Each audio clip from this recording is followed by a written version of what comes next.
I have a question for you two.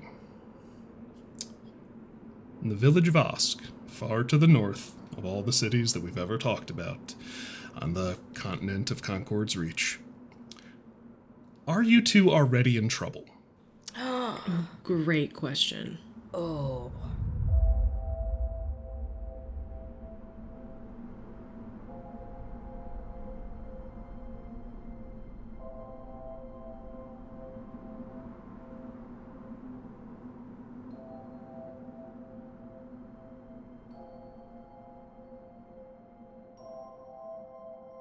Midday twilight cast the frozen landscape in hues of gold and violet, the feeble sun already retreating toward the horizon.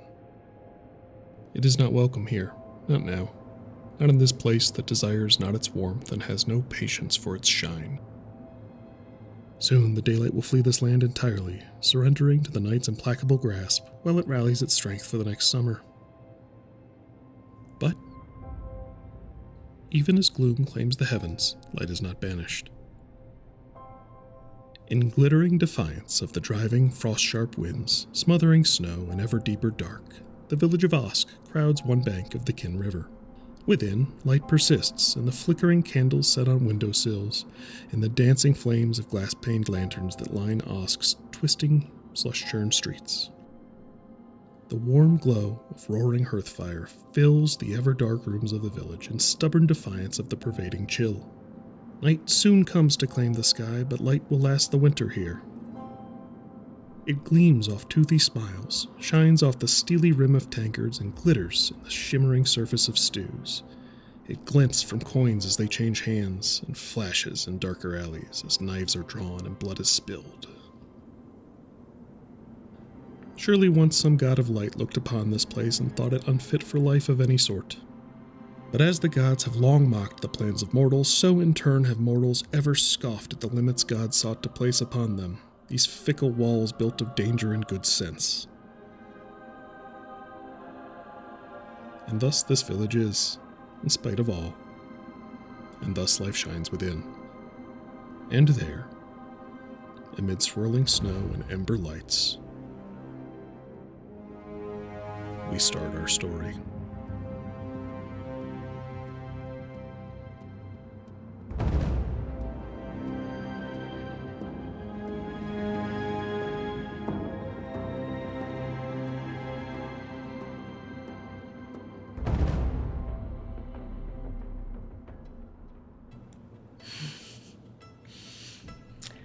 I feel like Go ahead. I feel like Farah is probably trying to lay low because they're kind of up here because they may be avoiding trouble elsewhere.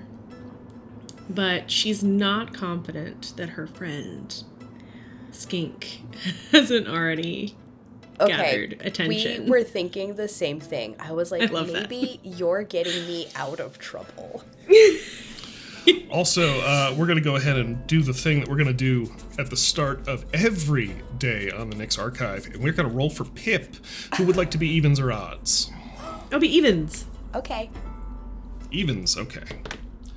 That is evens. Pip today recognizes Farah as mother. Yay! So we're going to start like this. Farah, it's midday, but it's dark. We are up towards the Arctic Circle, where we're not quite into polar night yet, where the sun never comes above the horizon, but at noon, it's like twilight here. Sure.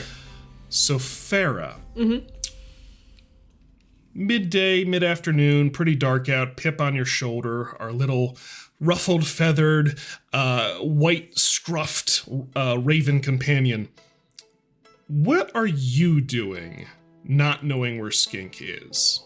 Oh, so we're separated right now. Yeah, I think what's going to happen here. Okay. I'm walking through town, kind of trying to look nonchalant. I think, got a scarf that's wrapped around not just me, but also Pip. Like, around my shoulder, like, looped once around Pip, looped once around me. Yeah, this little puffball of feathers just... And I'm saying to Pip, if you were other mother, where would you be? Pip kind of cocks his head. You feel him just sort of ruffling around in the scarf as he does his side-eyed thinking pose and just goes, food? That is a solid point, Pip. All right. Or bones. That actually has Farah, like, cackling. She's probably looking a little odd to people on the street, I would assume. I was going to say, would you describe Farah for us as you walk along these, like, you're in constantly, like, the best case scenario is knee-high, like, wet snow. Yeah. Like, these are roads here. Yeah. So, Farah is a metallic silver color of skin. A gnome. Gnomes are what, small size? Small, yeah. Small. So kind of petite, metallic looking. Otherwise kind of unassuming, except wearing weirdly, like, has this weird mashup of really nice equipment, like very clearly brand new coat, nice fur around the face, like good gear. The snow's up to her, what do you say, knee? Well, I'm small, right? Probably thigh height for a gnome. Thigh height for a gnome. In this terrain, probably struggling actually pretty hard, despite the fact that you would think she could, like, almost by size, maybe, like, kind of sit on top of the snow a little bit, or at least more so than she is. But she, like, every step, she, like, fully sinks into the snow. Dunk. Yeah. Dunk. Dunk. Dunk. She is wearing underneath her coat, what I don't know if people would see, but it would be leather armor, and has a sickle and a hammer. Oh, that's very Russian. crossed on her back. Accidental comrade. Yeah, right. Iron comrade, emergent character build. Yeah. So she has a hand crossbow hanging off of her pack. So she's got, like, small weapons, unassuming, weird mishmash. I said earlier, the really good equipment, but also, like, some tattered stuff too. She doesn't look like she makes sense. So as you kind of come to these conclusions, where is Farah going to head to? Okay, so local tavern, local cemetery. Farah's thinking cemetery. Okay. We pull away from Farah for the moment to zoom through the snow and ice. It's a, sunny day is not really a thing here this time of year, but the sun is trying its best. There are always perpetual swirls as the wind comes sweeping down from the northern, I believe it's the Bulwark Mountains north of Osk. Always constantly churning up this dry powder into the air, kind of flipping and twirling and breezing through alleys and across rooftops. Anytime you look into the wind to the north, you get this, like, stinging needle sensation as it pelts your face. Where do we find Skink right now?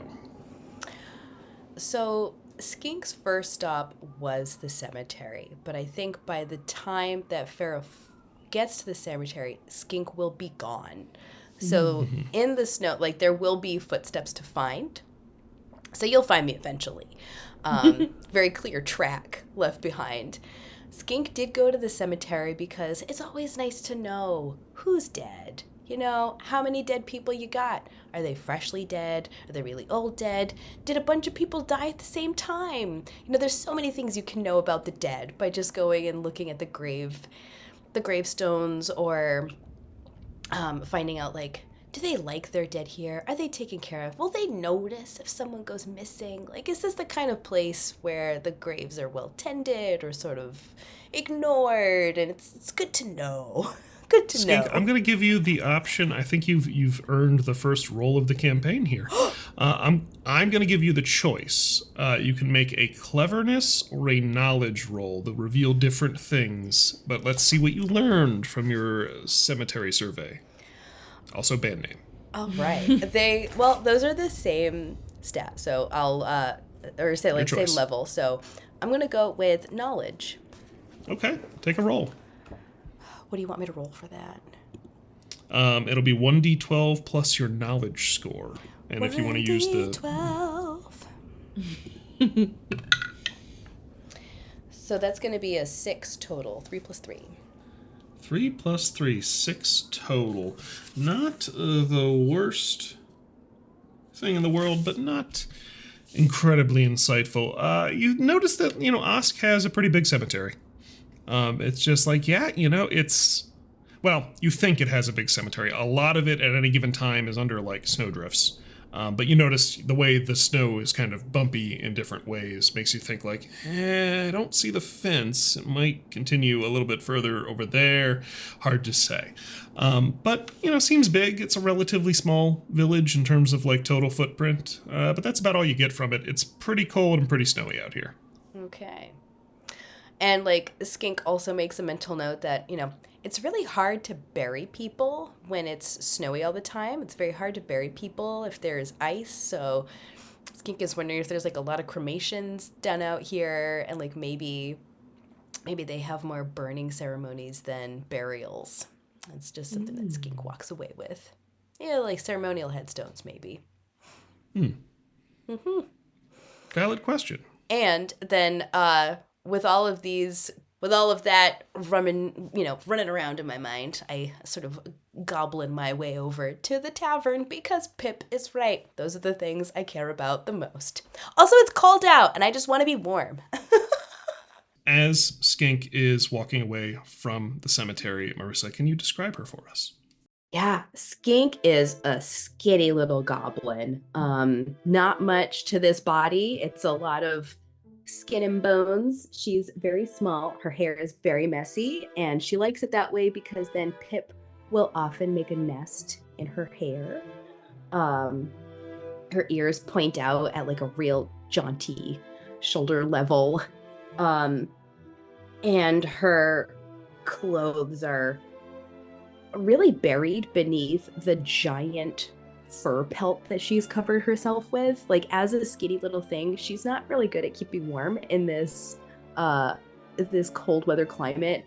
So she has got the most overkill, like, parka coat seal fur thing that she could get. Giant hood, massive shoulders, like the sleeves go like further than her hands. Like it looks like it's for someone much bigger than her, but it was still the smallest thing she could find. And just like massive furry boots to keep her feet warm. And even then, it's like she's still a little like banging around in them. They're kind of loose, but they stay on. And they're boots that go all the way up to her knees, which would be like a normal person's like regular sized boot, but they're just too big for her. And she still wears them and is getting around in them. So like 2'9" shambling pile of furs and pelts trudging through the snow at the cemetery. Yes. Yeah. Like there's absolutely like the weirdest tracks. It looks like something like very strange and like shifty with like, it leaves way bigger tracks than she normally would. I also think that she doesn't walk upright. She's like kind of hunched, like her knees come up pretty far, and she's just shambling through the snow. In fact, as you emerge from the cemetery, you see a pair of town militia, like town watch, kneeling and examining your tracks going into the cemetery with like some confusion. And then one of them, as you start to approach the town again, kind of, oh, all right, miss. Kind of just, okay, all right, yeah, we're fine. Mm-hmm. And Skink makes their way to the tavern. So the biggest tavern in Osk is called the Long Hall, spelled Hall. And I would think that is probably the first stop for most folks coming into town here, as it is the tavern with the largest great hall and a decent amount of lodging. The Long Hall is, as the name implies, a long, low-roofed structure with a number of burning hearths throughout the common room. There are a set of cheaper, kind of like partially partitioned sleeping areas off to one side, but near enough to the hearths that it's worth the copper a night to go in there and share a cot, share bunk beds rather, with whoever else is staying the night. There are also a suite of rooms up the stairs, kind of nestled into the crook of the roof, sort of between the trusses, so kind of these like low-roofed, slanted private rooms up top. It's up to you guys whether or not you would have splurged to get some of those. There's usually a couple available because they do cost a whole silver each night. But there's usually a few on hand. I think this, unless you guys have strong disagreements, would have been the place that you would have come and maybe established as home base. The bartender there is a big, burly, orcish fellow named Roland. Big Roland, bartender of the Long Hall, I think recognizes Farah as you come in. Wait. And staying here. I tracked her. Would you have been following behind her? Yeah, I think Skink would have gotten there okay. first. And Skink would get there first. You are right. So Roland, miss, get you anything? What is your warmest beverage? Roland kind of looks around, and he's got this weird, like, tick of, like, thoughtfully scratching a broken tusk that he's got protruding from his lower jaw, and just kind of, well, miss, I've got some mulled wine that I can keep on the kettle over here. It's probably our best for you. I do have a case of mead that someone left over by the hearth. That's probably getting pretty spicy. Wasn't intentional, but A bowl of mulled wine, then. you wanted a bowl? A bowl. Just a whole bowl. A whole bowl. All right. Like a soup bowl. A of bowl wine. of mulled wine. All right, that'd be 3 copper. And she reluctantly hands it to him. I think Skink was pissed about how much the room cost. And has been intending to steal from other people in the tavern as much as is possible to like recoup the costs. Okay. Roland kind of, he goes over, he like gets a soup bowl from over by the cauldron where a big like hearty stew with whatever they've got going is just sort of perpetually churning, brings it over to the wine cask and just ladles it out of, well, I guess I said it was being mulled, so he ladles it out of the pot and figures out how to hold, all right, and just delivers it to you like soups. Do you want a spoon? No, this is perfect. And Skink takes the bowl with like both hands and then just like sips out of the side of the bowl. That might as well happen. And Roland kind of just lumbers off. He's a big, like, pot-bellied, like, blue-green skin orc fella. He got a little bit bald patch in the back. Like, he's getting up there in years. But, various stains and whatnot on his apron. But not probably one of the few people here. You can always kind of tell the locals in Osk. One of the few people here who is not heavily layered in many, many like furs and coats and boots and whatnot. They dress in fewer, more practical layers and just kind of suck it up in the cold. I think that is something you guys have probably noticed in your time here. And I'm going to ask you now, how many days have you been in town? I'm thinking still not that many. I was going to say not a lot, like maybe 1 or 2 nights at this point. I would say almost 1 because we're still kind of exploring. Yeah, I'd say this is like our second full day. Yeah. Like maybe we got here a night, we had a day. This is like our second full day. Mm-hmm.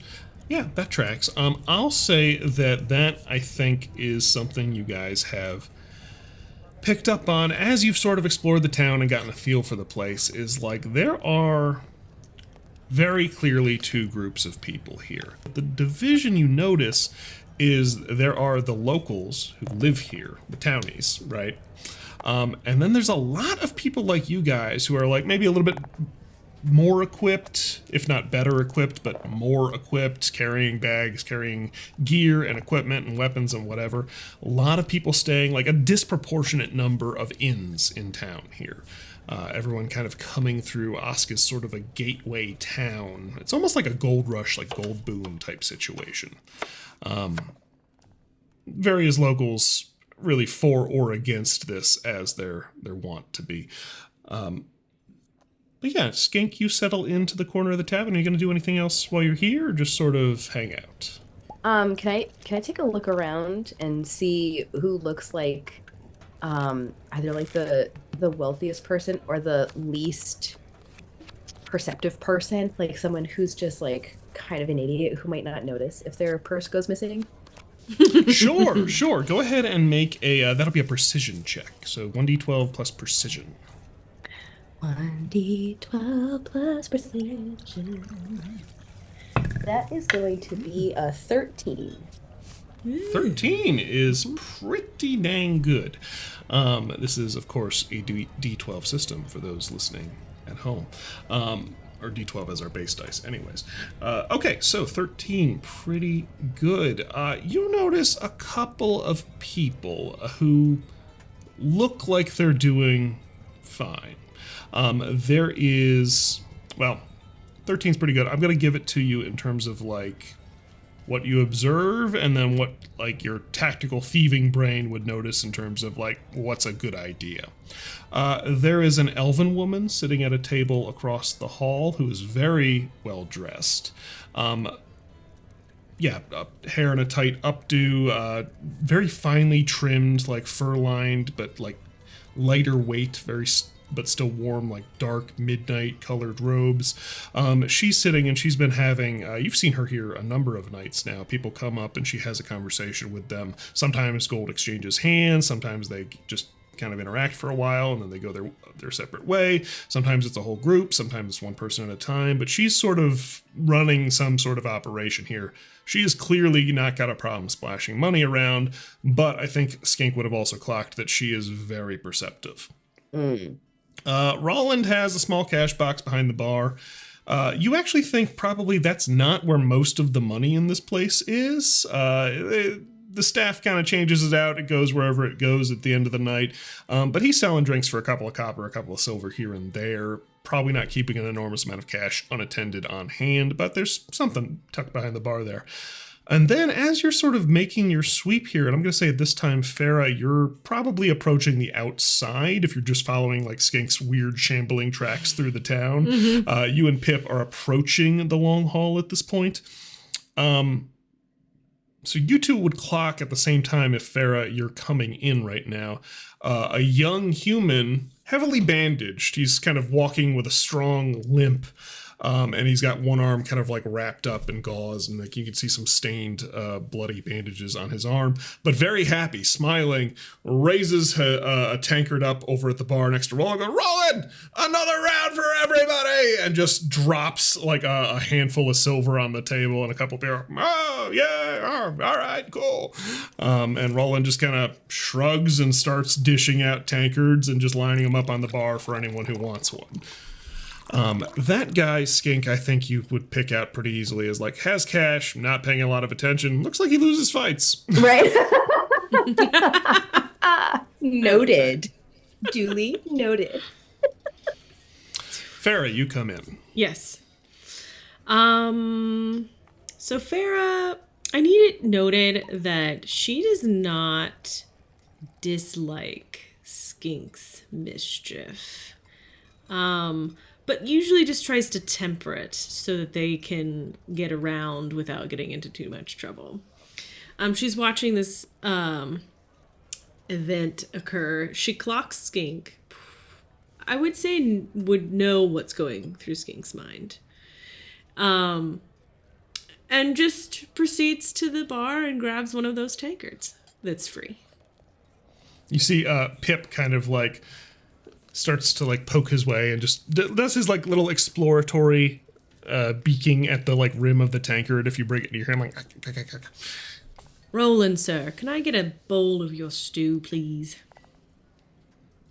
All right. Roland goes over and just puts it down and goes, put it on the room. Please. Fair enough. I think you will have clocked that Roland is fine putting things on the room when it's on your tab, not so much on Skink's at this point. Like, Roland plays it slow, but he's not an idiot. He's been at this for a minute. So hands you a bowl of stew as well. Okay, I immediately pluck out a piece of meat to give to Pip. Mother, thank. And then I'm gonna sit at the bar. Little happy feather shakes. You're sitting at the bar away from Skink? For now. I'm gonna for now. Okay. Skink, I think no problem clocking Farah as she comes in. Gonna, give an acknowledgement or not, as you so choose. You sit down at the bar, and Pip kind of ruffles his way free and like kind of weirdly spider crawl hops down your clothing, down your arm, and just sort of perches on the edge of the bar and is like, he's a relatively well-behaved raven. Doesn't directly dip his beak into your stew, but every once in a while he will kind of just like just tap the edge of it, just kind of look at you like. And I'll keep scooping stuff out for him, for sure. Mutton mother. As you are doing that, I think you sit next to this young man who has, all bandaged up and has just purchased a round for the bar, and he's laughing and he's joking, and he's talking to a woman next to him who I think you would see that close resembles him. Oh, okay. What would you like to do? Is he just actively talking right now, or? Yeah, they're like 3 or 4 seats away from you, and you see she's kind of leaning in, like, Chester, you gotta. We're all excited, but like maybe slow down, man. You've got to like rest up a little bit. I'm worried about you. You took kind of a big hit there. It's fine. It's fine. We are set. This went so well. Let's just enjoy the night, and you guys head out. You'll be back tomorrow night. We're going to get out of here. This couldn't have gone better. I miss having 10 fingers, but otherwise couldn't have gone better. And I'm very happy, and I want you to know that.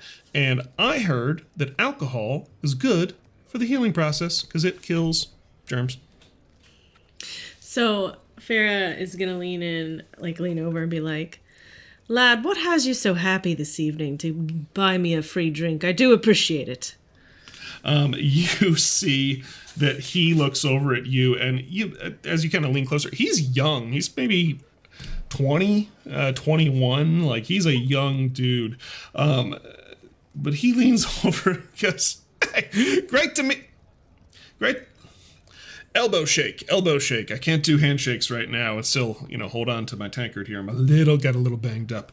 We had the best expedition out to the foothills this week. We came back. We got a whole load of flakes. It's awesome. We're going to take them down south. We're going to sell them in Farlow's Grasp. We're going to be set for life. We can head on down to the coast.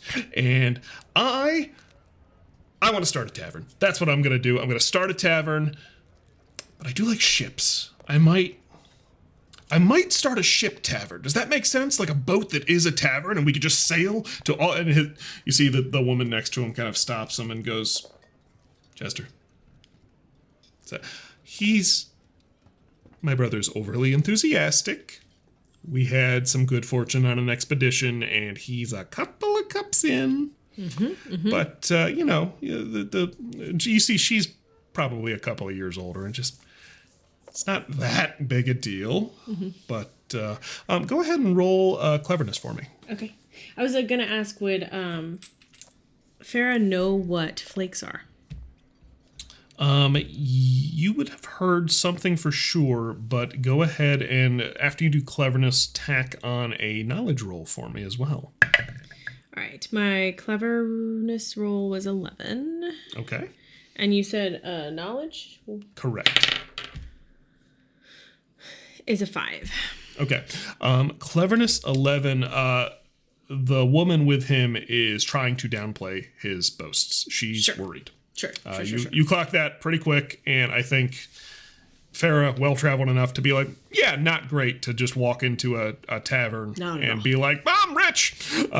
So, not awesome. With a 5 on knowledge, you've heard people talk about Flake since you got here, and you've gotten the sense that, like, it's involved in whatever this, like, gold rush situation the town has currently found itself in right now. Like, people are mounting expeditions to go gather these things, but you don't know a whole ton about them. Okay. So Farrah's going to try to continue the conversation with Chester, right? Okay, yes. She's going to say, oof, I don't know about a tavern on a boat. I don't like boats at all. I tend to sink really easily. He kind of like squints at you. He goes, "Oh, you're a iron gnome." Right you are, lad. Right That's you are. right. I knew. Do you know Carlo? No.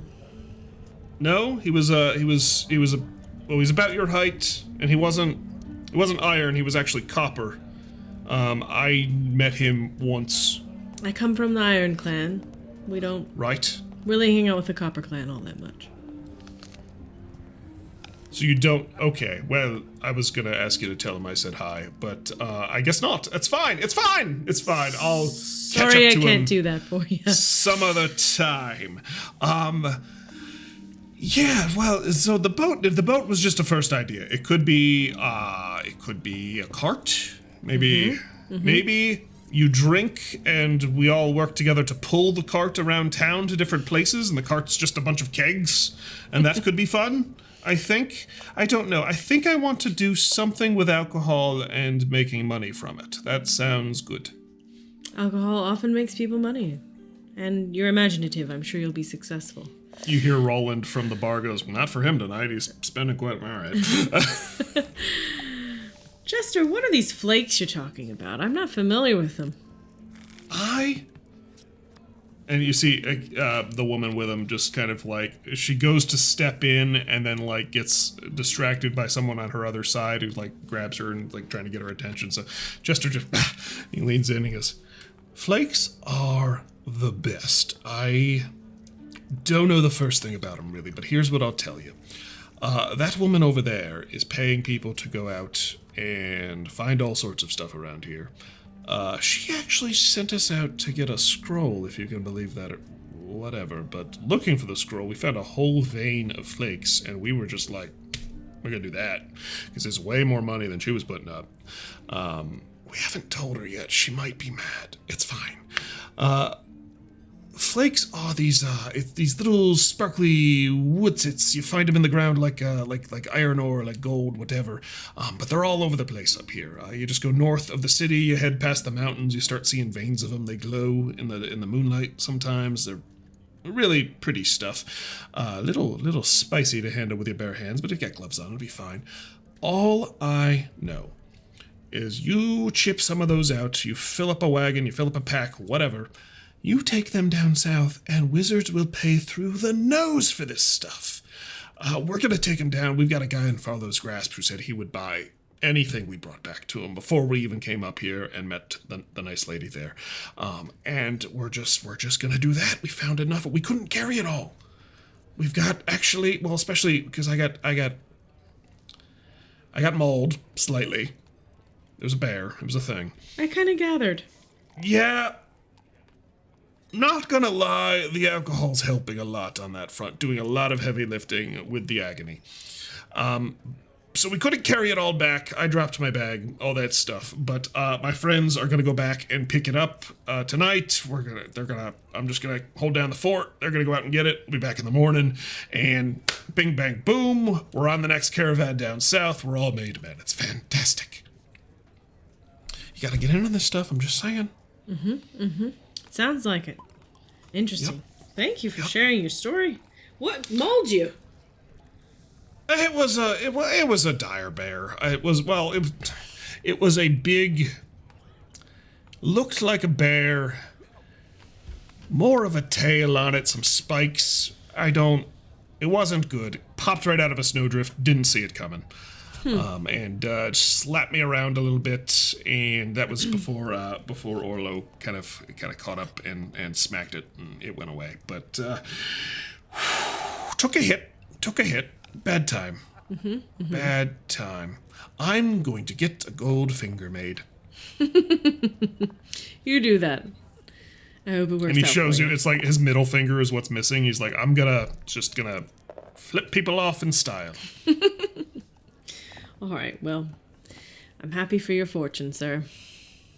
Thank you. Can I buy you a drink?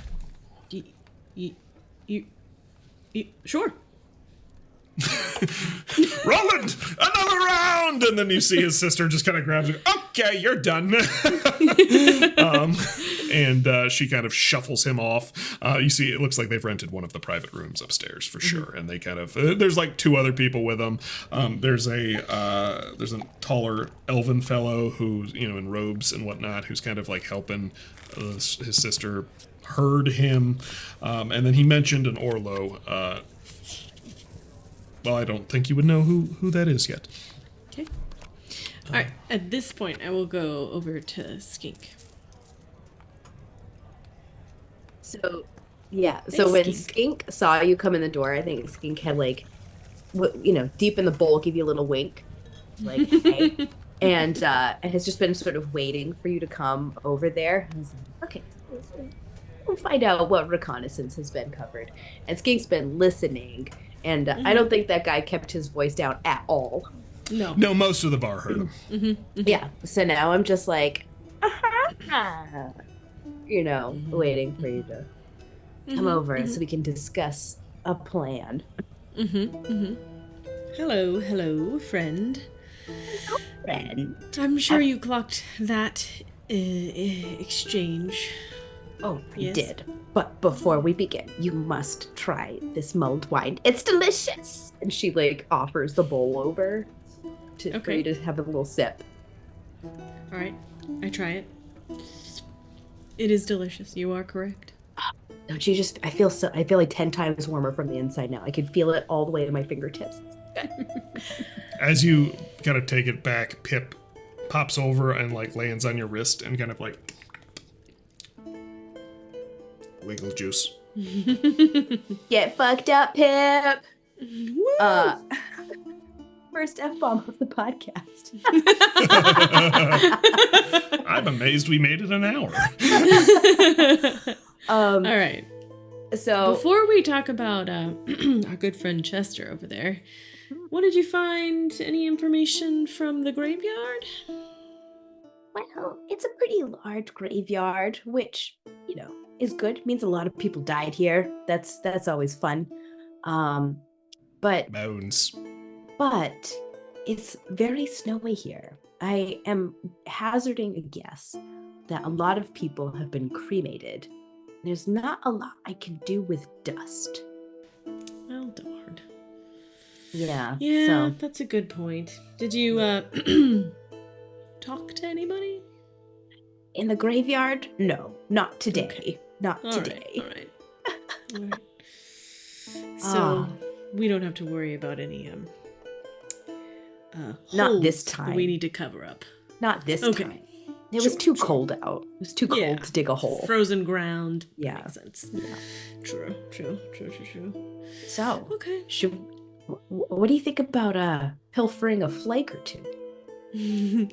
I think that's a great idea, especially since I find it curious that wizards are. Well, it was wizards, right? Are interested in it? I think that I'm assuming the elf lady is the one who was She wanted a scroll. I'd like to talk to her, that's but right. I don't know if I want to get entangled. She might hire us though if we want to, make money. Does she? I mean, we normie way. like scrolls. We like scrolls. We like making money. Yeah, we like scrolls. I wonder if they want it, it's probably worth something. If we get it first, maybe we Sure. can have it. Sure, and if it's not of any use, we can, get money.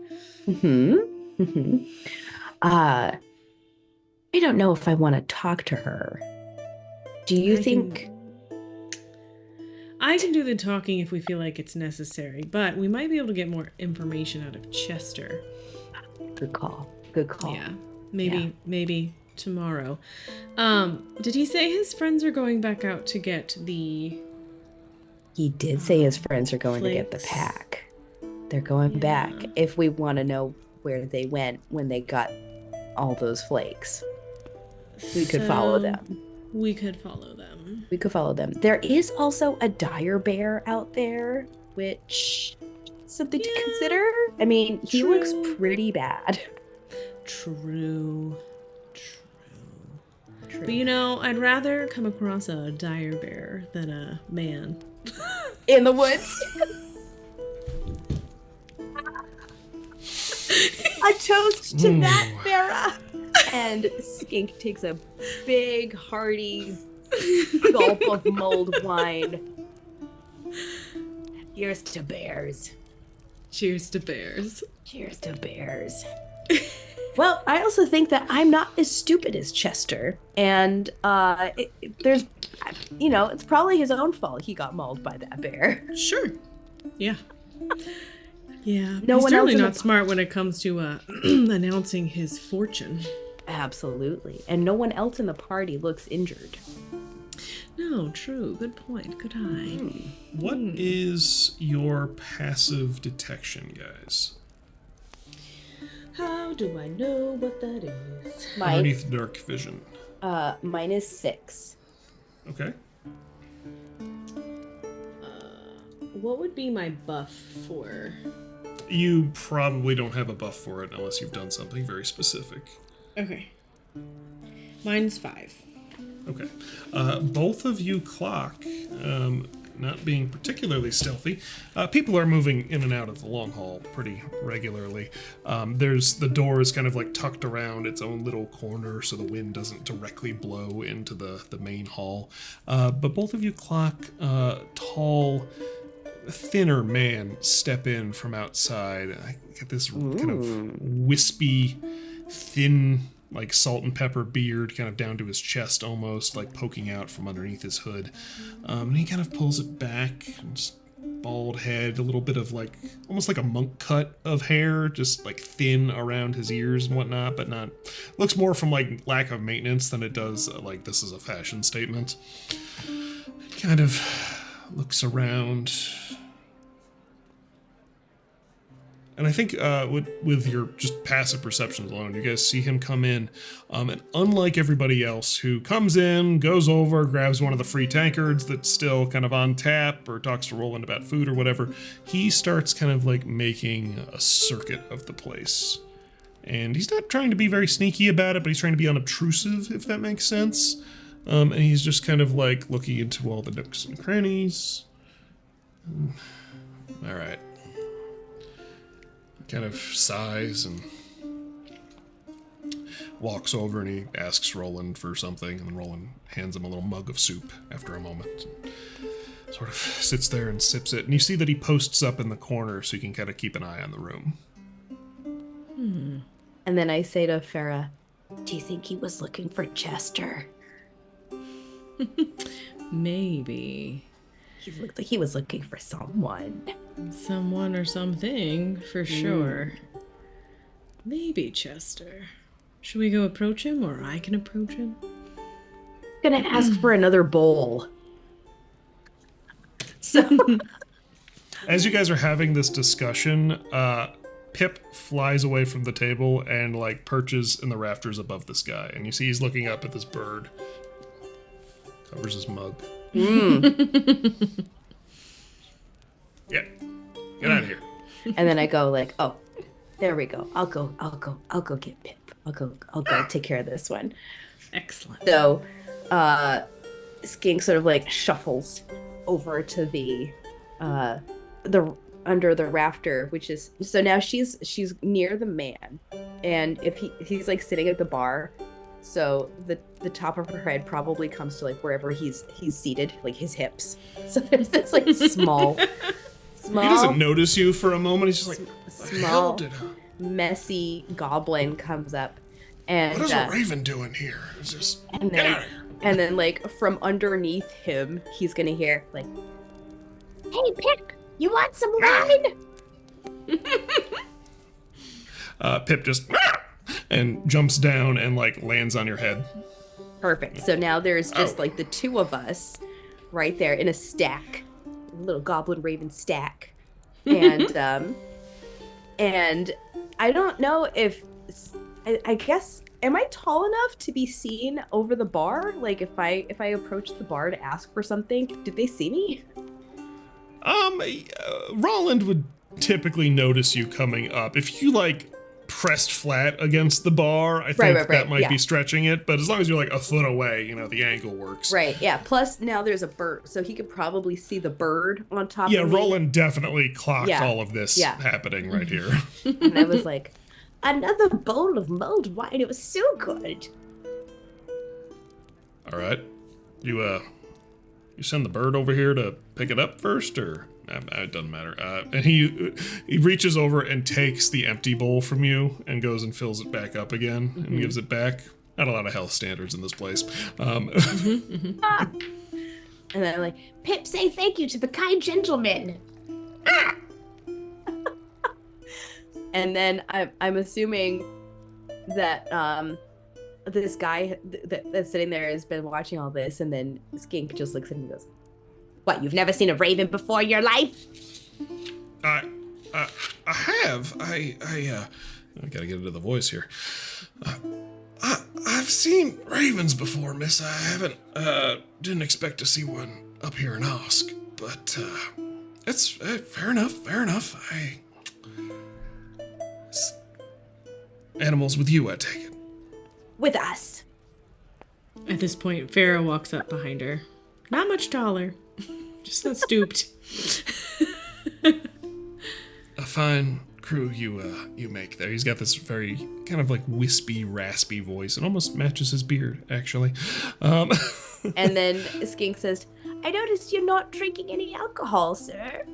Are you pregnant?" He just laughs. No, I'm not. Wouldn't that be a thing? But I'm actually at work, as it were. My duties are not discharged, so I will not be partaking in alcohol while I am here, save for what I need in order to not drink poisoned water. You know, little spirits in the water keeps all sorts of things at bay. It's just. Have you, either of you, seen a young man walking around here? About as tall as both of you and the bird, all stacked up together, a little shorter than me. Good-looking fellow, younger, very defined, like, facial structure. Sometimes his eyes glow in the dark. That's usually the tip-off. I should have led with that. I can't remember anyone whose eyes glowed in the dark. I feel like we would have noted that. Yeah, he'll turn up, I'm sure. He likes to,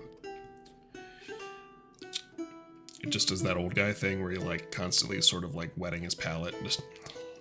He likes to, sample the cuisine. So if you happen to various restaurants and things in Osk here, he's run off on me and he'll turn up, I'm sure, but we have places to be, and it's rather quite annoying when I have to chase him down every time he gets hungry.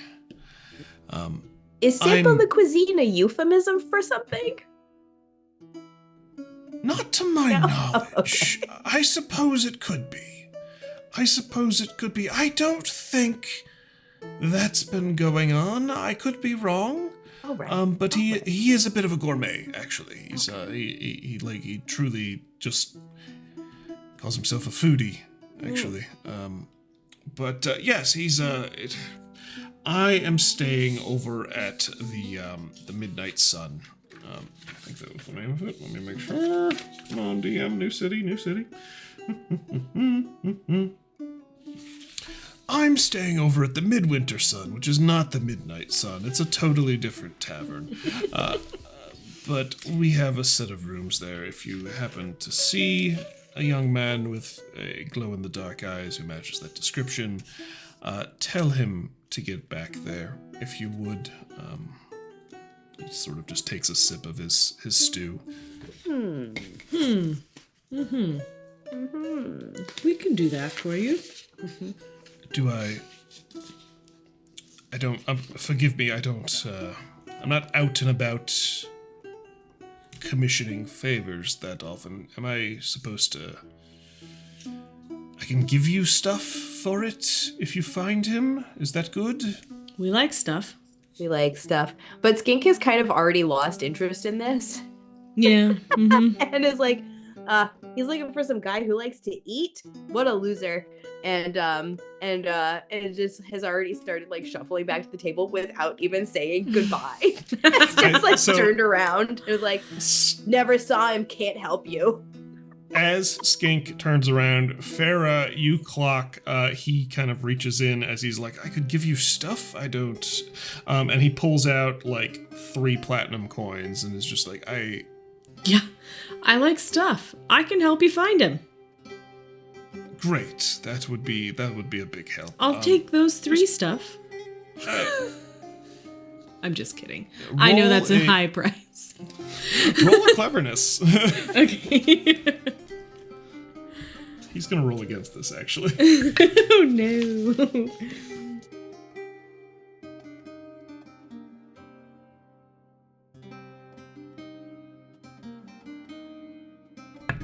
Six. He kind of like holds him for a second and just goes, almost did it. And he tucks him back in his robes. He goes, you get those after I find my charge. That's how it works. Smart businessman. I do think you clock that this guy is just not used to. He is very out of his element right now. Okay, yeah, for sure. All right, and I think Farrah's gonna like ruffle around in her stuff, and she's gonna pull out like this like old notebook and be like, "Will you describe him again for me?" Of course. And he gives you that description one more time. He's looking for a taller, good-looking man, glow-in-the-dark eyes. And he gives you some description of like the robes he was wearing, which sound very similar to his own. They're kind of like a white base color with like you see there's some like trim internally outside of the outer layer with like multicolored strands and like a sash and whatnot. So it sounds like he's wearing a very similar outfit to that. Okay. All right. Where can I can find you at the midnight? The midwinter sun. Yes, it's easy to confuse. My name is, if you need to leave a message, my name is Bruskel.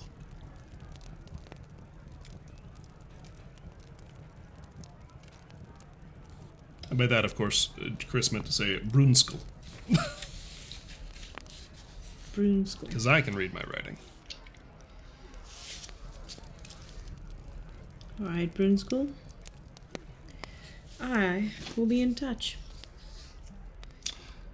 Right, thank you very much. And then as he stands up, go ahead, make a, would this be?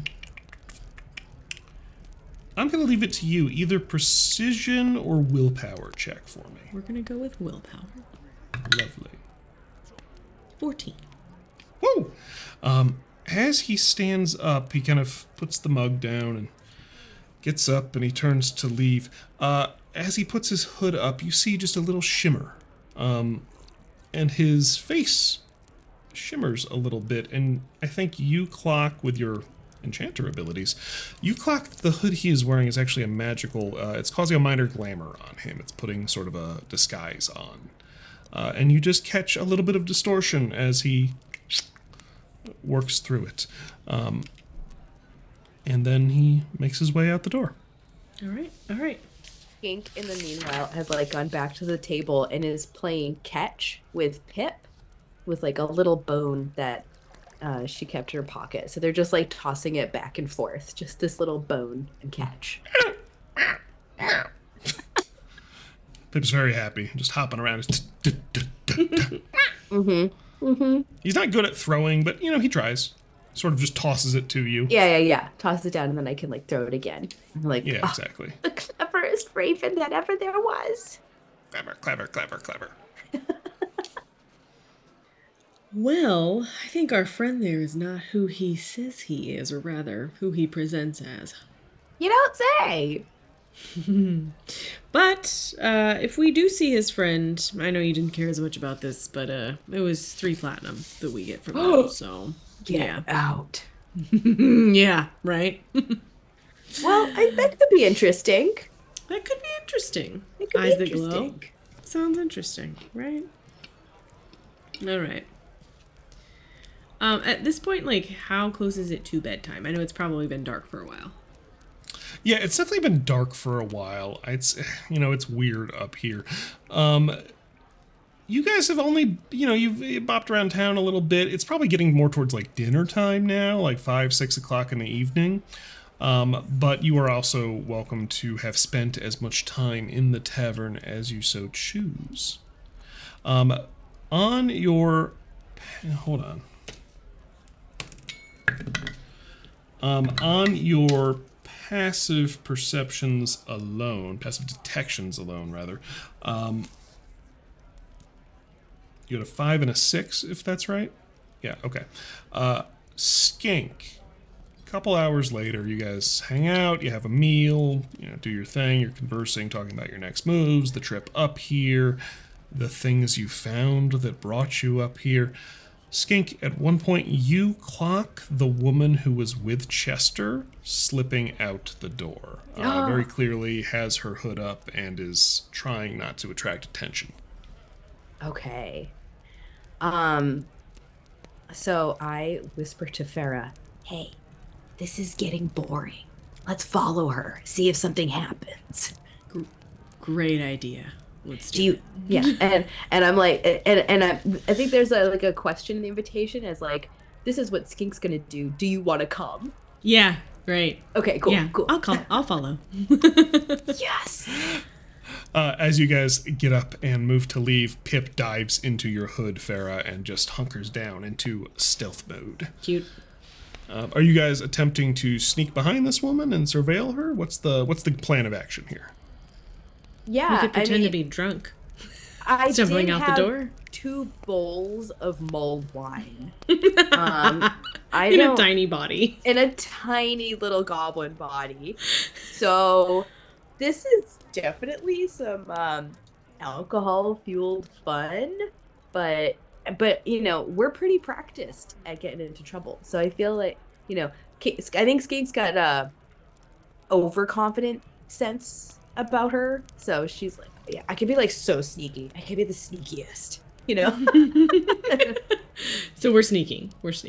Maybe not we're gonna really, but yeah, like not really, but Should we like roll? we're so small. Maybe I pretend for the benefit of whoever is in there that I have had so much to drink that I might puke, so I'm gonna go outside.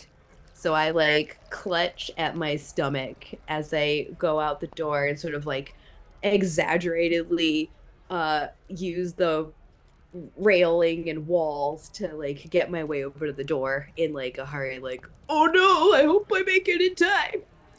That's appreciated, says Roland.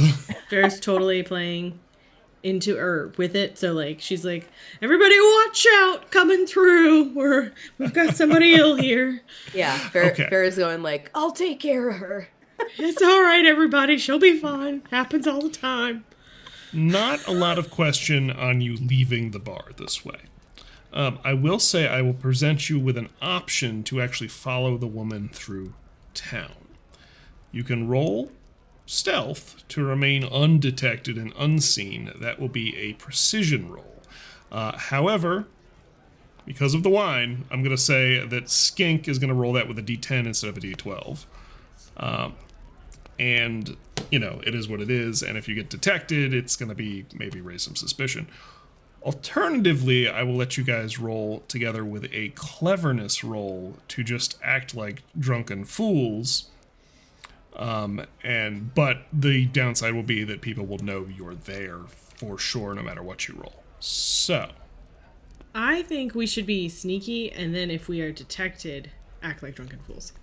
okay. Yeah, yeah. I think like as soon as we get the um out of the tavern, Skink immediately goes silent. Like goes out to like, oh no, I'm gonna hurl. They get outside the door and then just sort of like now we're in stealth mode. Yeah. Lovely. Roll Okay. precision. Roll precision, D10 for Skink, and Farah if you've had a lot of booze. I haven't, but I rolled. my roll is 3. Yeah, good old 3 right there. Neat. But I add 2. So shockingly, it's a 10. Okay. 10 and a 3. Farah. So Skink walks outside and fades into a shambling mound through the snow and just blends in with all of the other hunched, robed, cloaked figures. Farah, you go to follow after her, and I think with a clang, like bump into something, and Pip in your hood just goes, and you see the woman kind of turning the corner of the block, like look around and like see you, and just, all right. You do see, as she looks back, a moment of recognition. You were the person talking to Chester at the bar. All right. At this point, I'm gonna hang back pretty far. I'm gonna at that point like pretend like I am like drunk and falling down, and giggle and laugh because I knocked into something. Do you want me to roll a cleverness? Yes, I will say she continues around the corner, but go ahead and roll a cleverness. I don't think you would know if she or someone else is still observing you. Okay. I roll a 7. 7 cleverness. Roger that. Okay. So Skink, you leave Farah behind pretty quickly unless you decide to like give up your sneaking and turn back. Farah, you perform this like drunken clang, clang, clang before continuing on your way. So what's the plan of action? Skink sees that, that Farah has made some noise. So Skink turns around still undetected and does that like exaggerated mouth so that she doesn't have to speak loudly, but she's like mouthing.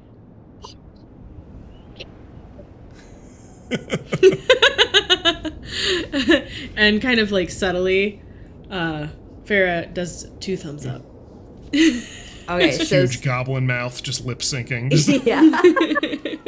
Goblins can actually be lip read from a mile away. It's From a mile away. That. Their mouths make them look a little taller even. So then Skink is like, okay, I'll go. And continues sneaking off, assuming that Farah will follow when the coast is clear. And Skink is like, I'll get there since nobody has seen me yet, and I'm just gonna go for the both of us. Okay. Skink, so you're leaving Farah behind. Farah moving to catch up with her after you think like the coast is clear, or hanging out from it? I think I'm like moving, but at a much slower pace, and I'm keeping the like facade of drunkenness on. So like I'm like talking to Pip, and I'm like sort of just shambling, kind of humming to myself as I kind of dance through the snow, like trying to really put on a show. Roger that. Farah, you continue along.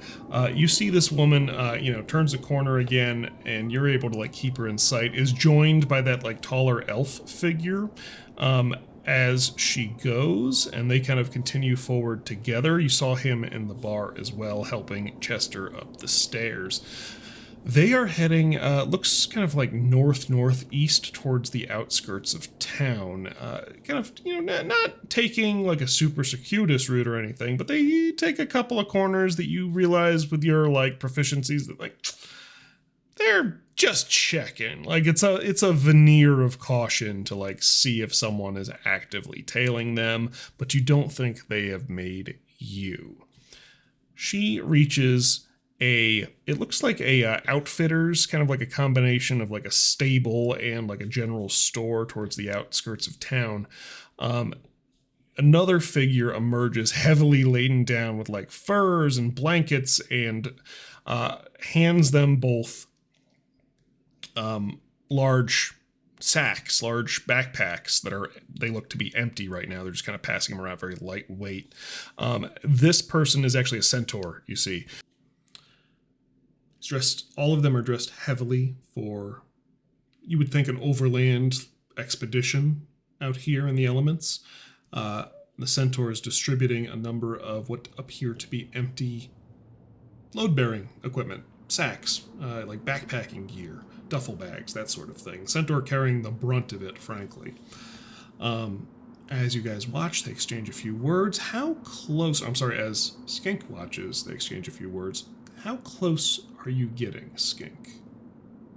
I mean, as close as I can stay within the shadows. How close to the shadows go? I mean, if I'm like up against buildings and going around corners and stuff, like staying under the eaves, I'm trying to stay in the shadows. I don't know how far away they are from a building, but I think I don't want to be any closer than like 25 feet. I want to be like seeing distance, but not them seeing me. Right. 25 feet, yeah. I think here, with the wind and the weather and whatnot, especially as night has fully settled onto this place for quite longer than night normally settles onto a place, they're hanging out pretty close, so just instinctively close to like the warmth of indoors that they just left, so you can kind of creep around the corner and probably hear the tail end of their conversation. And what you hear is this centaur's, "How's Chester doing?" He's alright, big lunk. He's getting drunk to deal with the pain. He's more freaked out than I think anyone. He's not going to tell anyone, but he's pretty freaked out. That bear scared the hell out of him, so... he's okay. I got him sitting tight. I talked to Roland. He's just going to bring him up some rations and kind of poke his head in on him overnight and in the morning. And he's out cold right now. I just sort of locked him up, and he'll stay there, and hopefully we'll be back before he's up causing too much trouble. I think he's going to be hurting in the morning once, the hangover for one thing, and the elf kind of just chuckles and... Yeah, he's a drinker, that one. He really is. And he's not normally. He's young. He just got hurt. I think it's the first time he's ever been really scared. So just cut him some slack. Hey, let's get it done. You know where we're going? Yeah, no, I've marked the trail. Just all right. And then the three of them turn and set out. And Skink, I think you see the human woman just sort of does a little gesture with her hands, and you see her eyes begin to sparkle with a spell of like dark vision as they set out into the cold. And they are leaving town. They are heading out into the plains. Okay. I think Skink will make her way back to Farah to relay the information. So I'm going to like shuffle back and say, like, hey, they're leaving town. There's like she just joined a group. They've got a centaur. The elf is with them, and they're going back for something. They just loaded up a bunch of empty backpacks. I think they're up to something. I don't think they're just going to get his backpack. No, doesn't sound that way. What do you think? Should we follow? I mean, they are on horses. They're gonna go a lot faster than us, but what else are we doing tonight? I mean, they're gonna leave tracks for sure. We could follow them. Easy. I mean, tough call.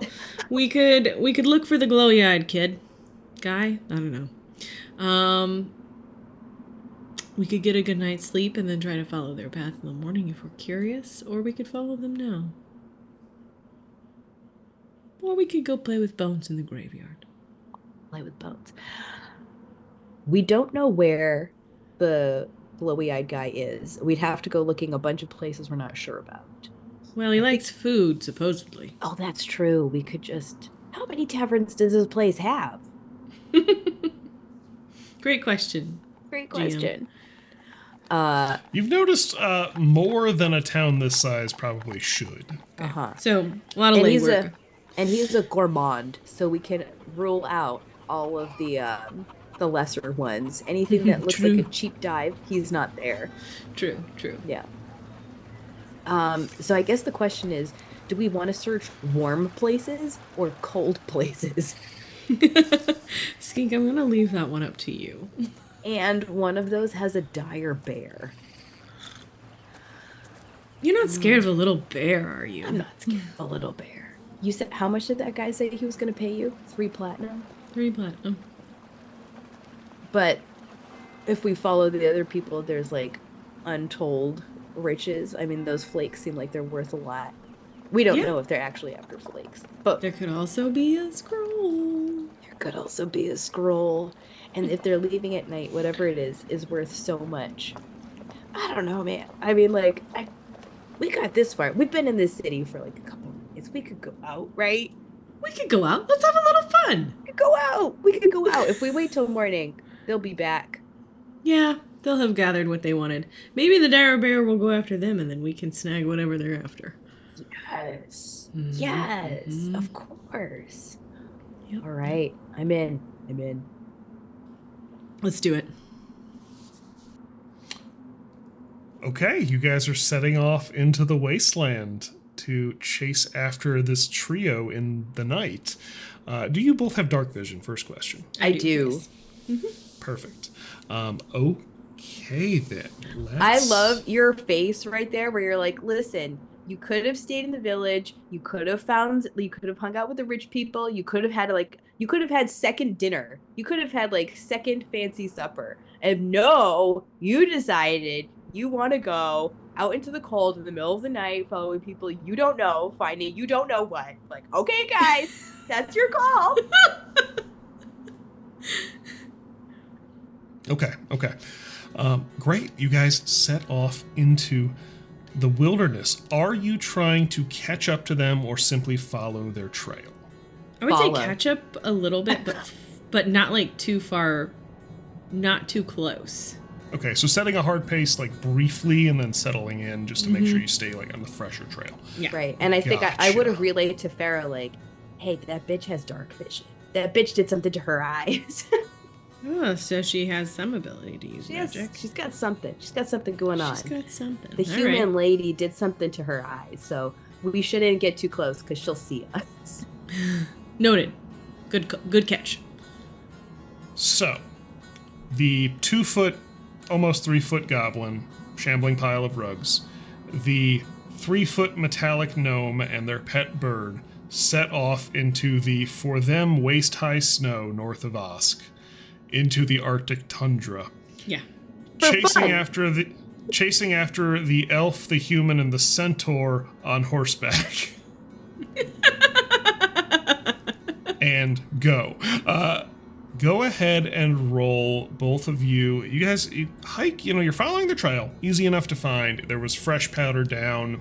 It's not tricky. Like, anyone can kind of track that up to a point, right? Heading north of the city. Let's go ahead and pull our map out. This is actually y'all's map.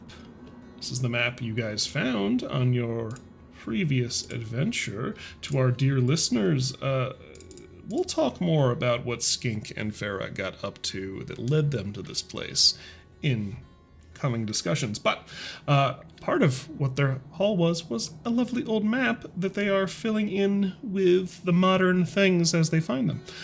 There is Osk, down towards the bottom. Huzzah!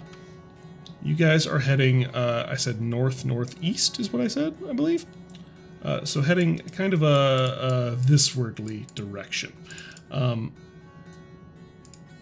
Heading off into the northeast. This is a lot of open tundra. There are like rolling drifts effectively, some of which are solid ice, easy enough to like hike through and climb over, and the wind kind of sweeps most of the powder off of them. Some of them are relatively deep, like banks of snow that you have to like push and trudge through.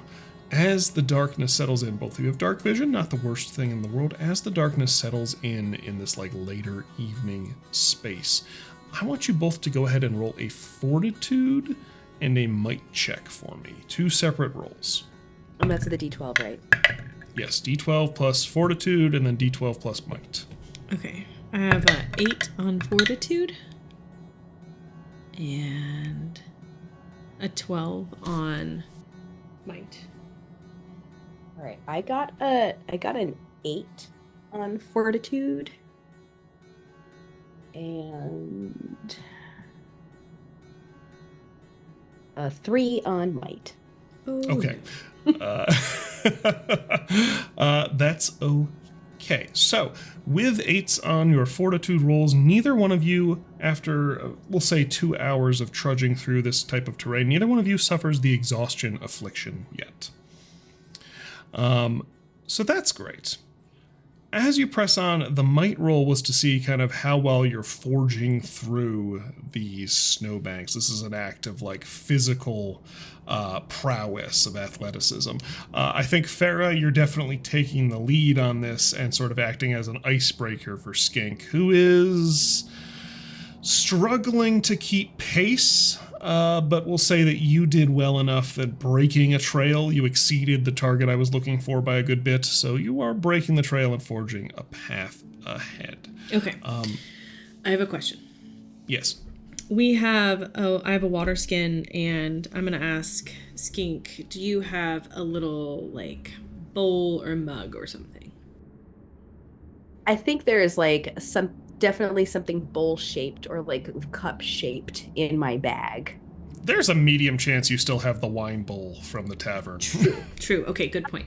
I think because for all my spellcasting stuff, I have like little glass vials with cork stoppers and like things like that. I got some. If it's not like a glass handle or like a handled mug, I have things that definitely hold liquid. Sure. Okay. Oh, and you know what? Actually, better yet. May I use a minor enchantment on her water skin and mine, and so that we can hold it on our core? I can heat it to up to 100 degrees Fahrenheit, so I'm just saying. You absolutely can. That is a fantastic use of enchanter abilities. Mm-hmm. That's a mana cost, right? Just a one and done? Mm-hmm. Okay, so you're just kind of continually every few minutes recasting this minor spell. But outside of combat, you've clearly got the mana to manage that, no big deal.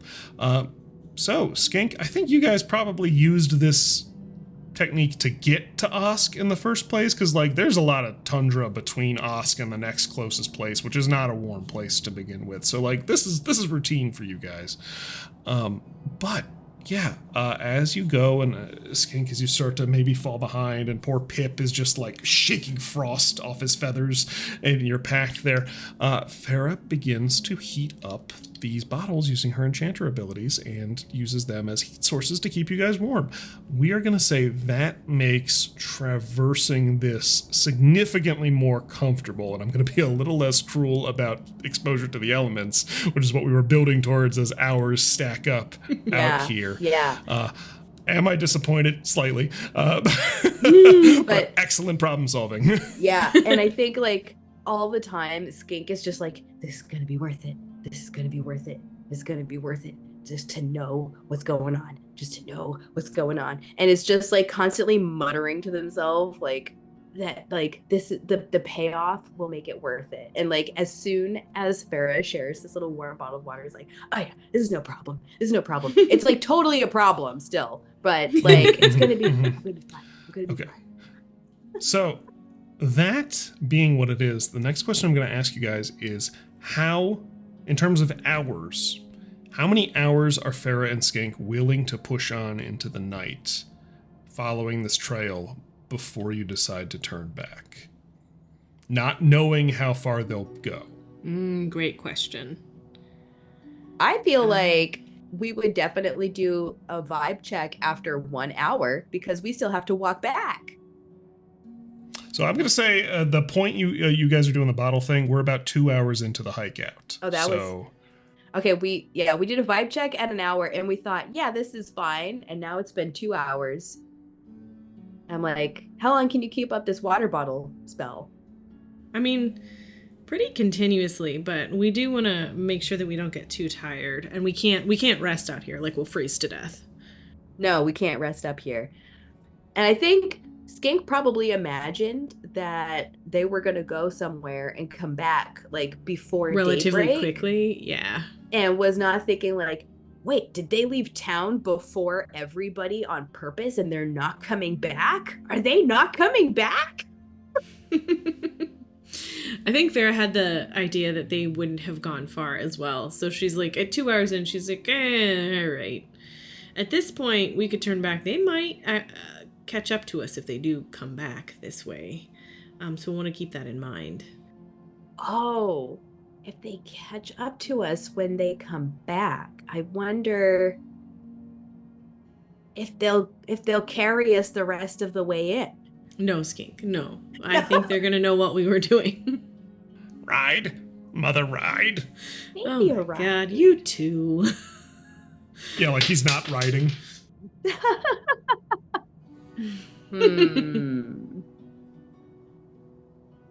Well, I mean, DM, is my how am I? I haven't So had the question frostbite yet, stands. right? The question, yeah, you guys are comfortable enough. But to Farah's point, resting out here without more elaborate equipment is going to be difficult. And there is a limit, this is the end of the day. There is a limit on how many hours of a day you can be up and active without resting before it just has penalties, regardless of how much you want to tough it out. So the question stands, you're 2 hours into this hike out. Do we turn back? Do you want to press on for any amount of time more to see if you reach the end of it? Skink, I'm going to leave that up to you. You are a little more affected by the cold, I think, than I am. I know. Skink is like shivering now, like I just didn't think it was gonna be this far. All right, we're gonna turn back now. I'm gonna grab her bottle from her. I'm gonna heat it.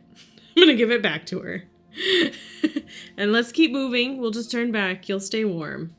As you heat the bottles again, you see Pip just sort of dives into your robes and just tries to burrow in next to the bottles. But I do wanna wait just 1 second because I wanna see if there's any kind of enchanter spell I can do. Can I create an alarm rune to set right here? Sure. Yeah, I believe it takes a few minutes on one of your enchanter slots, but that's not a hard task. I am going to make an alarm rune. I guess, do I have to leave something here, I guess? Or find like a rock? You draw a little thing in the ice effectively, but go ahead and read the spell for the listeners here. Sure. As an enchanter, I can create runes. This is a scribe rune. It requires touch. I inscribe a surface with a magical rune that perpetuates an effect. This rune glows very faintly and requires 1 square foot of area per enchantment slot used. So just 1 for me right now. And I'm going to do the alarm rune, which it does take 1 mana as well. As 1 spell slot. This rune sends you a telepathic alert when activated. You may set this rune to activate when something moves within its line of sight up to 60 feet away, or when something crosses a specific threshold you designate within that line of sight. You may also choose to have the rune emit a loud noise, bright flash of light, or both when activated. So I think I'm just going to have it send me the telepathic alert, and it's going to be within a 60-foot radius, essentially. So just in case they don't take the path coming back. Okay, yeah. So you set a little magical tripwire here in the dig through the snow, find a hard surface, and scribe this thing into the ground. Lovely. That takes a minute to do. No big deal. Minor amount of mana for you, even at level 1. Easy peasy. And you guys turn back towards Osk. Here's what I need. Go ahead. I want 1 more might check to see how well we're pushing through things. 7. 7, not bad. Okay. 13, wildly.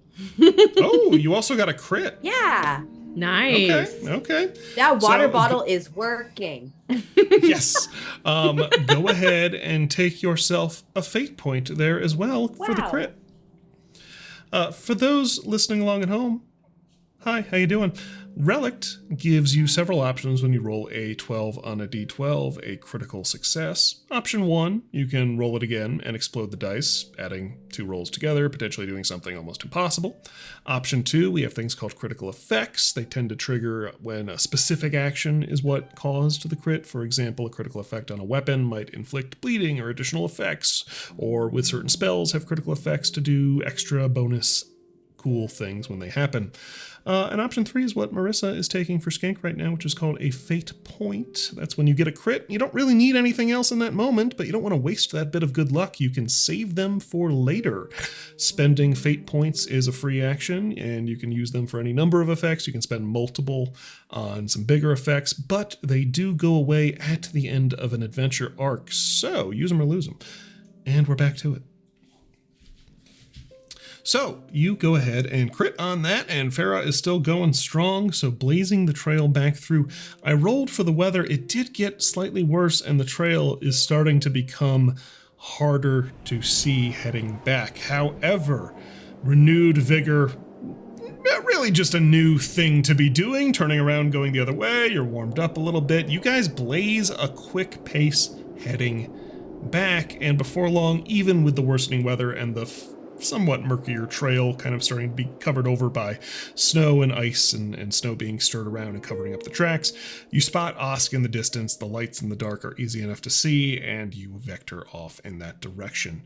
Farah, as you get probably within the last half mile of the town's edge, you get that little ping in the back of your head. Something has crossed your alarm rune, which was a ways back. But they're on horseback. Yes, they are on horseback. So you're about half a mile away. That was 2 hours from here, hour and a half from here on foot. I think quick math, you think even on horseback, they're not going to overtake you, but they'll be back into town not hugely far behind you if they're moving at a decent pace. Can we dig a hole in the snow? So I relay the information to Skink. I don't think that's necessary. Couldn't we just wait for them to get back to town? We can raid their packs if they step away. You say that we're half a mile from Osk. That doesn't seem very far, especially at the rate we're going. I know they're going fast, but we can't disguise ourselves as a snowdrift and wait for them to pass.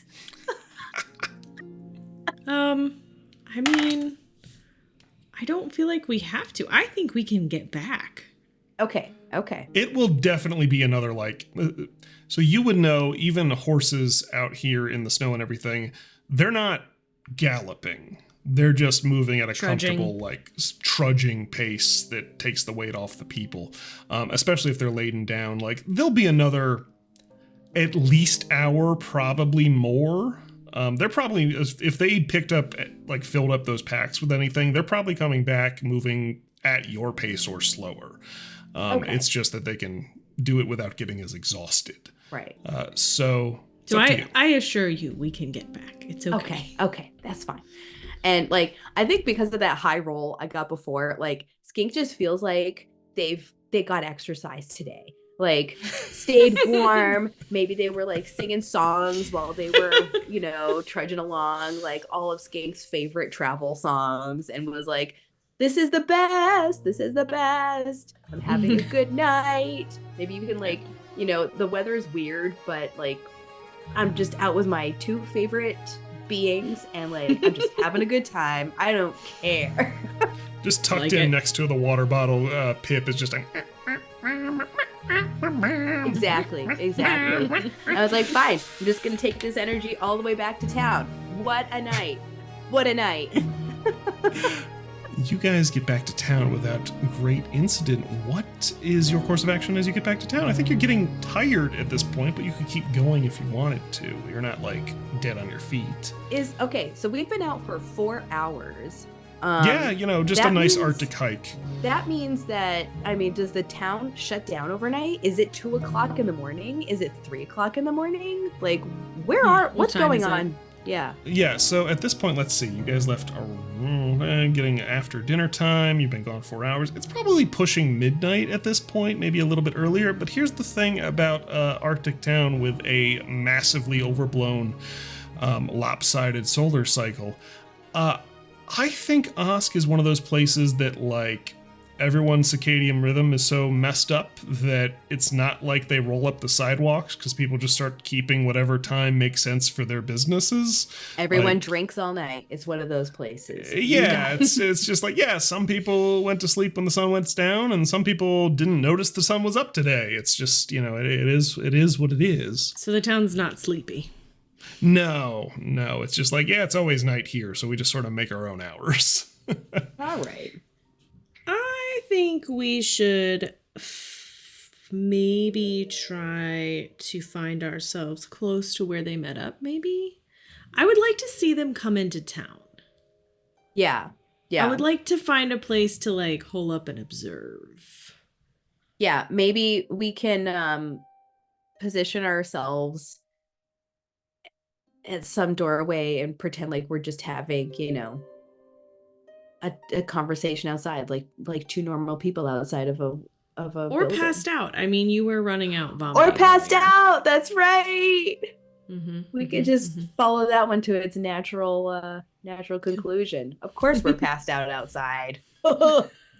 So one of the first buildings that you pass as you enter back into Osk here is the general store / kind of like stable that they met each other at.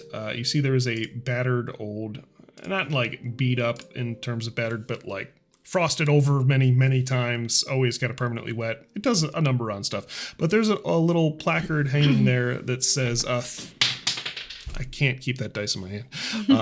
Little placard there that says Thin Winter Outfitters. And there is a lone, we'll say, Gaian standing by the counter in there.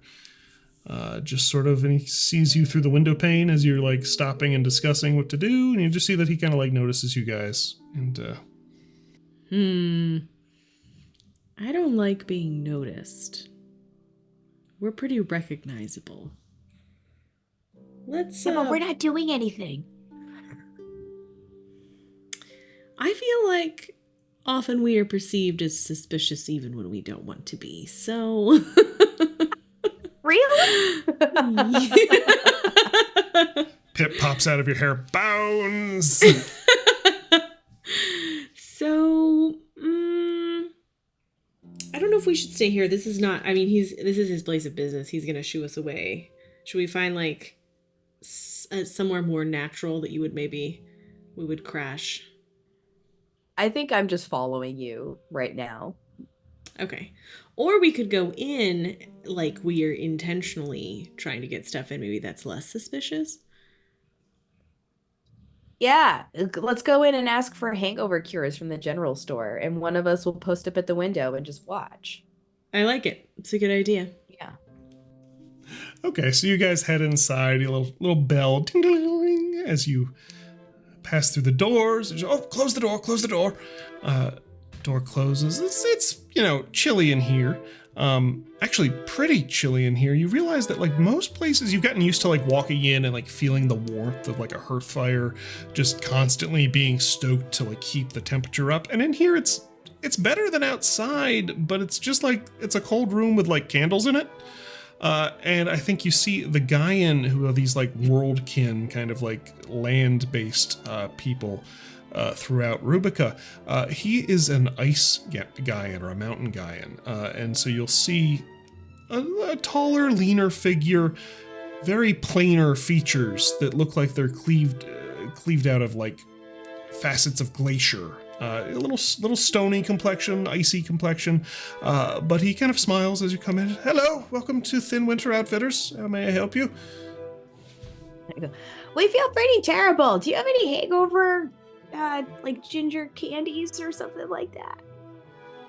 Ginger candies. Yeah, I have a assortment of ginger. Well, different. Mostly preserved things. There's some licorices that some people say are pretty good. They're infused with some different roots and supplements there. A number of ginger candies. Do you have B12? Do you got B12? The 12th beta of the... I have no idea. He points to a number of, like, there's taffies and licorices, and, like, some of them have, like, a ginger component to them. Just these simple little confections that are easy to transport. You think they're probably not coming from very close by, and the prices are a little bit hiked up for what they are, but they're small items. They're like a couple copper a piece. Yeah.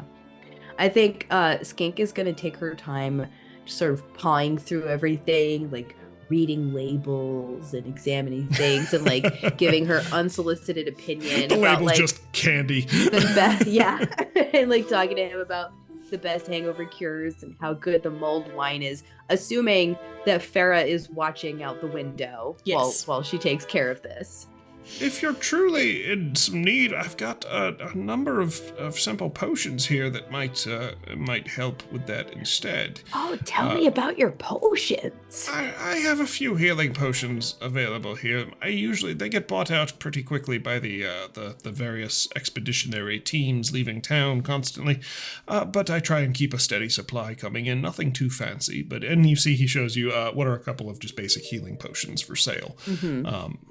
So he's got kind of a shelf of those. He's like, occasionally I get like a stronger batch made from the alchemist or the herbalist, but those are more expensive and frankly harder to create. So we keep just the basic ones here on hand for display. I've been told that they're an effective, if expensive, way to get rid of a hangover. I don't know if that's really what they're intended for. And you guys hang out here for a while. You trying to like hang out here for like a couple hours potentially? Okay. All right. Oh my gosh, not that long, right? I mean, they're gonna come. No, remember, it's gonna take them a minute. It's gonna take a while. I mean, like, I feel like I could talk about hangover cures with this guy and healing potions and like migraines and stuff like that for like easily half an hour. Half an hour. Go ahead and roll a cleverness check for me, Skank. I think Farah, while she's rolling, would be like shopping around a little bit, just looking around like, my friend's here looking for something. I'm just browsing, because she knows that they're not going to be there yet. So It's going to be a 13. She doesn't want to be like suspiciously looking out the window. Okay. Right. Yeah, they're definitely... Farah, you've clocked that they're going to be a while coming in. 13th, Skink, I mean, you kind of hit it off with this guy. He introduces himself as... I have my list of names over here. He introduces himself as Gallio. He's... Gallio. Gallio, I've lived here for quite a long time. My family actually comes from the Bulwark Mountains to the north. Here we're a small group, but came to Osk a few generations ago. My grandfather and his grandfather, and well, with Gaians it's a little bit complicated because grandfathers, it's not really like a genetic line as much as it is sort of like a rearing up and like taking charge of a ward and that sort of it. Anyways, neither here nor there. But we've been here for quite a few cycles. It's been good. The activity coming through lately has been really wild. Oh yeah, like what? Well, all of this like flake craze and everything that people have going on, it's really, I mean, the business has been booming. It does affect kind of the character of the town, but it's not such a bad thing. You'll hear people complain about it, but people complain when there's no business. So, what are you going to do? You ever go out for flakes yourself, Gallio? I've certainly seen them. I spent, my people, we spent a lot of time out in the wilderness at various points, especially as a child. I was up in the mountains quite a bit. You'll see them on like moonlit nights. You'll see a lot of them kind of glowing naturally. Most of them aren't particularly valuable in their raw form, but if you get a good vein and whatever, yeah, it's like they're valuable components for things. Hey, Gallio, you smoke? No.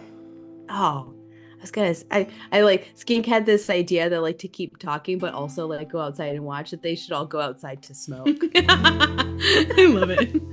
I mean, listen, I'll try it. Just a lot of herbs don't really do anything to me. I'm very of the earth, as it were. Do you sell any of that stuff here? I mean, I've got my own. I could share with you. You got to try. You could try this. Well, it's not really so much a dispensary here at the Thin Windsor Outfitters. Not a lot of people. I mean, it might be a good business to get into now that I think about it. But so, like, Skink reaches into her bag and like starts like rolling 3, like one for each of them, so that they all will like have like something to do to just like be standing outside nonchalantly while these people roll in. Galio's just like, fuck it. Right. Just kinda, he joins you guys outside and he's like, it's doing nothing for me, but I enjoy the display of it. I think it's really gonna mess with some people if they see me doing this, and that's kind of fun for me, I'm not gonna lie. Like, I'm mostly rock and ice, to be fair. Like, not a lot of biological, I mean some, but it's a whole thing. Really no reaction. This thing, I don't even necessarily think that it's... But Skink says, "Hey, Galio, you look really cool right now." I do. I feel cool. I think that's the message here, is that smoking makes you look cooler, even if there's nothing in it for you, biologically or health-wise. So I feel like the smoking definitely takes us through to like an hour, Yes. right? Yeah, you guys are there, I think, outside smoking with Galio as you see the group that you had been following come back into town, and they don't really acknowledge you guys too much. Why would they? Carrying a number of stuffed duffel bags and saddlebags and such, heading in the direction of the long hall. Yay. So we're like reaching the end of whatever it is that we're smoking, and I like Galio, you've been so great to meet you. I won't keep you up any longer. We're good now that we've taken care of our stomachs. I mean, I assume that Skink like picked up some like little ginger candies just to like keep us going. Sure. I'll see you around town. We're gonna take ourselves to bed. Yeah. Come on by anytime. You're all right, Skink. Can I keep this? I don't think I really smoked any of it. It's just sort of like idly smoldering at the end here. Anytime you want to look cool, you just pull that out. And remember, Skink I think I will. You're all right, Skink. All right, Farah. I like your bird. You guys have a good night. Hasn't really talked all that much, but she like salutes in a goodbye. Mm-hmm. All right, strong silent type. I like that. and I assume like inside. Farah's like the first one out the door to like actually watch while Skink's sort of wrapping up. Yeah, you guys wrap up with Galio, and this group is, they're not stopping, so they're probably back towards the long hall. You could try and beat them there if you wanted to, if you like scampered, or, it's up to you. I don't think we need to scamper. I guess if we wanted to see where they put the packs. What do you think, Skink? I mean, we've been out all night. I don't think Skink's like running anywhere anymore. Yeah. We're just sort of like Absolutely. I think at this point we're kind of lollygagging and having a good time. Yeah. Yeah. And I think like at this point, and after having like this nice little chat with Galio, there's like a strong likelihood that Skink will just be like, "Hey, where'd you guys come in from?" Like if they come in, she'll just like talk to them like everybody gets to be talked to around here. Skink, chronic extrovert. Just. So you guys head back to the long hall? Yeah. Mm-hmm. Perfect. You guys are walking in. I think. Yeah, I didn't need the roll for that. I knew that. I think what you would find by the time you get there is that you're walking towards the long hall. The centaur is walking back in the direction of Galio's store with the horses that have been deloaded from all the saddlebags and whatever. Doesn't really acknowledge you. Again, just passersby on the street. Why would he? As you get to the long hall, you see the elf and the human woman extra loaded up, kind of dragging these bags around the back, and you know that there is an external staircase that goes straight up towards the halls with all of the boarding rooms in them, and they're kind of going around the back way. They don't want to go through the common room with all this. And they're just working on getting them up the stairs. Yeah. It's like, you need me to get the door for you? Roll a cleverness check.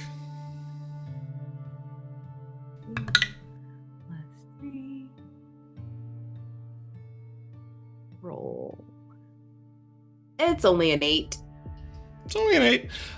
You see the human woman, who I don't think you've gotten her name yet, just kind of, I think we're okay. And the elf just goes, listen, you want to hold the door open for me? That'd be great.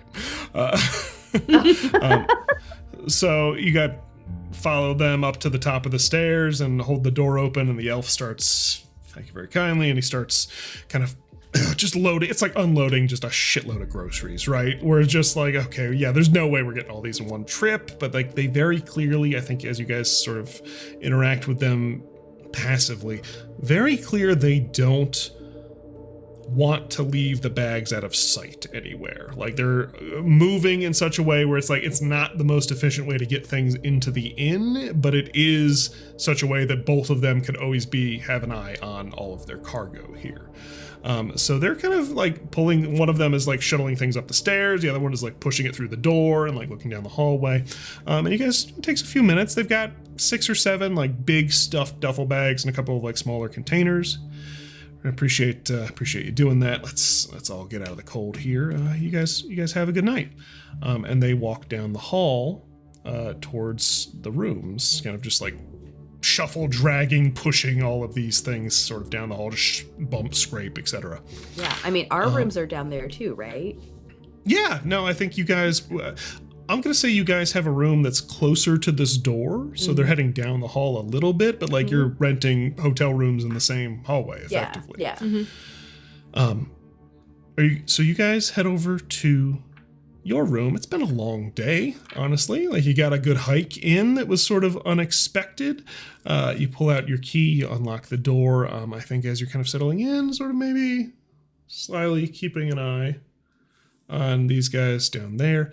You see the woman takes out her key and is like very clearly, not subtly, just is aware of you guys, but also probably recognizes they're a bit of a spectacle right now. So like, it's not odd that someone's looking at them. She's just like, I know that you see us. I see you. Like there's not a, she opens the door, pushes it open, and just, you hear her go, "Hey, Chester, we're back."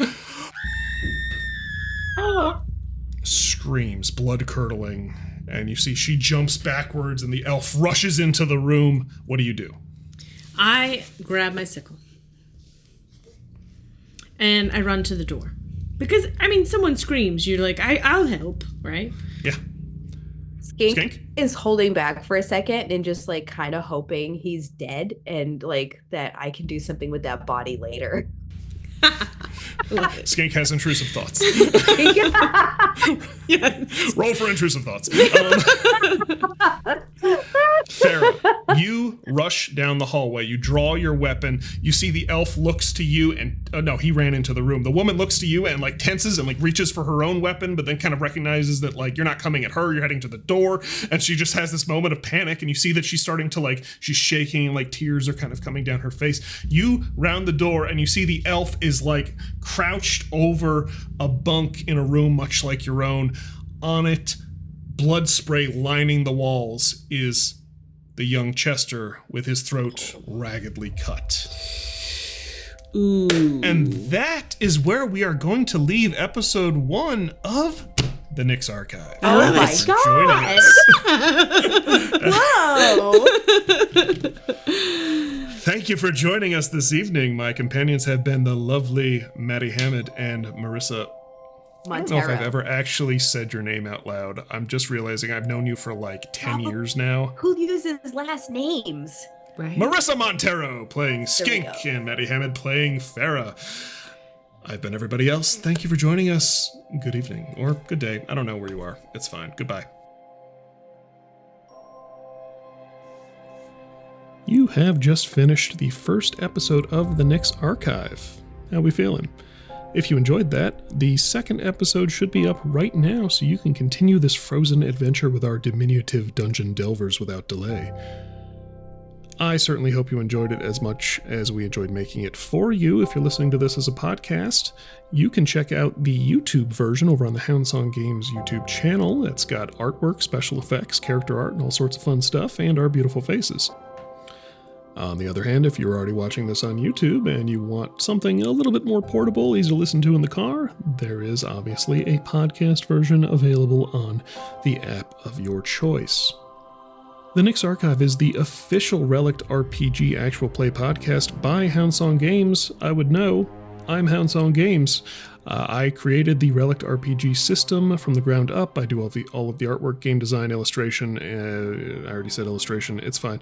I did Relic. I'm the Relic guy, and I'm still making it. There's more content constantly being added. If you would like to play it at your table, you can go to relict, RELICT, RPG.com. Right now, everything you need to play with your friends is available for free, because I don't believe in paywalls or any of that kind of nonsense. We've got a Discord you can always jump on if you have, questions about getting games started, or you need clarifications on things, or have great ideas. We've had some cool stuff come out of the community, including a couple of class ideas that were implemented because they were just really enthusiastic about it. So head on over there, check it out. It's a lot of fun. It's always growing. If you'd like to support the podcast or Relic as a whole, we are setting up a separate Patreon just for the Nyx Archive. That's going to be split between Houndsong Games to cover the cost of microphones and software and hardware and all that kind of stuff, and paying the girls for their time, because I really appreciate them embarking on this weird journey with me. Or there are a number of ways to support Relic itself as a game over on the website. We're releasing a number of adventure books this year, so there's all that kind of deal going on there. You want to support free, open tabletop gaming, that is the way to do it. Speaking of support, last bit, I promise I would be derelict in my duties as a podcaster, internet-type creator person if I didn't tell you to help us appease the algorithmic gods with a like, subscribe, comment, engagement, 5-star recommendation, share, review, whatever the platform you're using likes to do to measure your eyeballs or your ear holes. Please go ahead and tell it that you listened and you liked us, because that is pretty crucial for this not getting banished into internet obscurity. All right, that's enough out of me. You've got episode 2 in your queue already, right? Go listen, enjoy, have fun, play Relic, tell your friends. I'll see you next time.